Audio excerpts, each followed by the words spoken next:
Back to reality, guys. So yeah, we're getting a low pressure system coming in from Texas today. So yeah, we're getting quite a bit of snow. They're expecting anywhere from 6 inches to about a foot of snow. And believe it or not, yesterday this was all green. So it's actually even not that cold.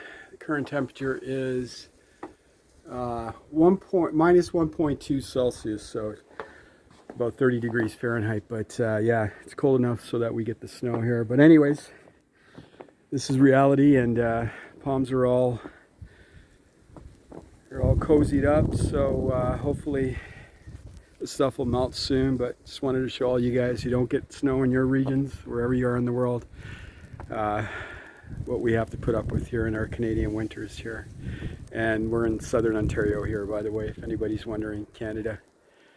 Anyways, guys, cheers.